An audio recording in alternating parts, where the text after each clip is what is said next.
की तरफ से मैं बहुत संक्षेप में छोटी सी बात आपसे अपील करना चाहती हूं।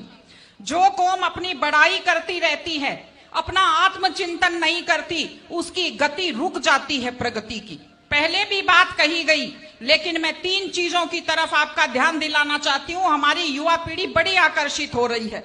एक नशे की आदत, एक अपराधों की तरफ आकर्षण और एक लापरवाह तेज ड्राइविंग के प्रति आकर्षण।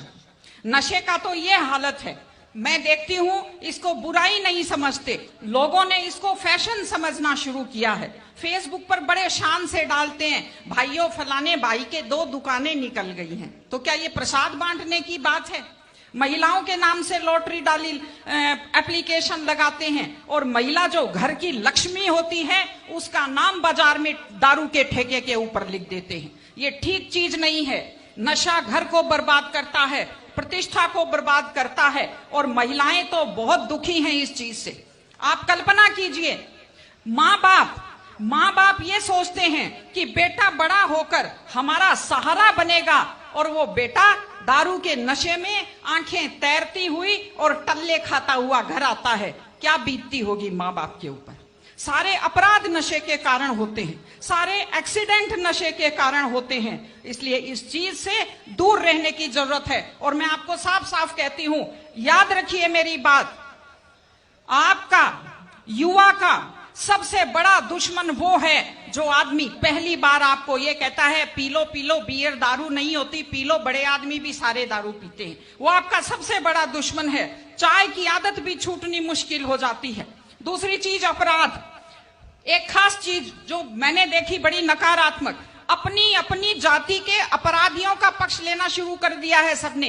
पितर बना दिया है अपनी जाति के अपराधियों को। ये अपराधी खुद बर्बाद होते हैं और अपने पीछे पूरी युवा पीढ़ी को बर्बाद करते हैं।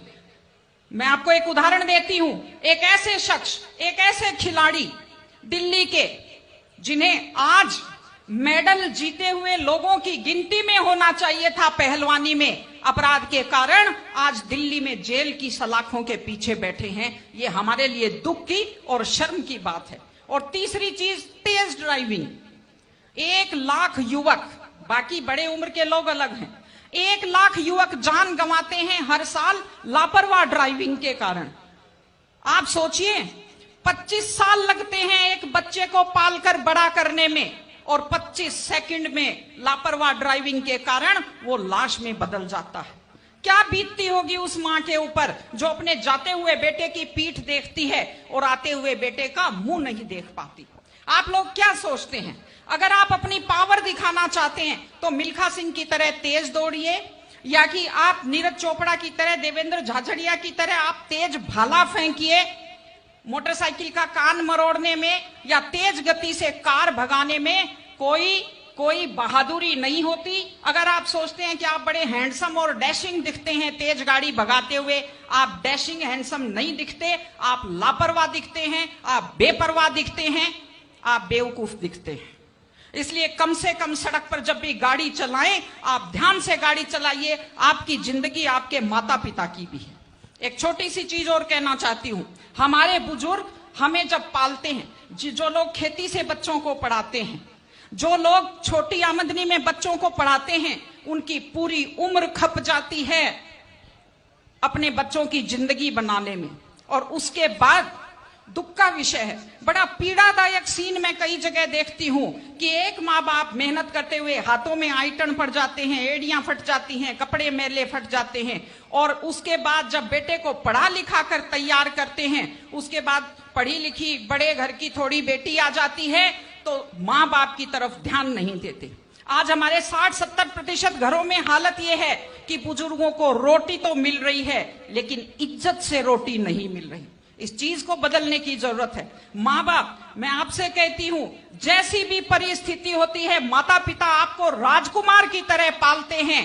आपकी भी ड्यूटी है, जैसी आपकी हैसियत है, बुढ़ापे में उनको बादशाहों की तरह से रखिए, उनकी सेवा कीजिए, उनका सम्मान कीजिए।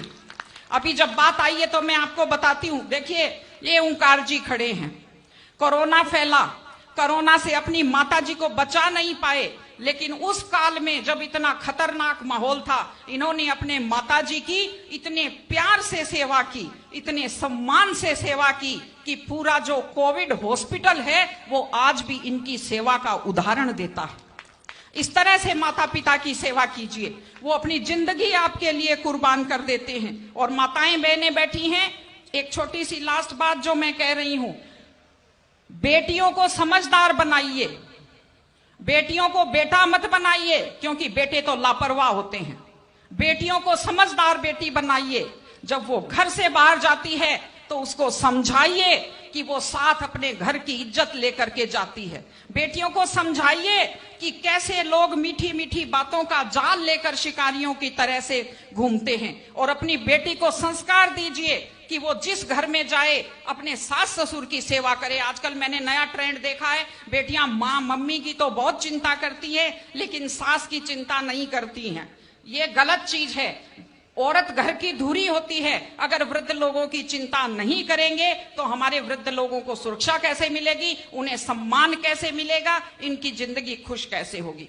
इसलिए कोई भी कौम तभी आगे बढ़ती है जब वो संस्कारवान हो, जब वो मेहनती हो, जब वो शिक्षा पर ध्यान दे। हमने ये सब किया है, मैं आपको बधाई देती हूं, लेकिन आगे इन सामाजिक चीजों की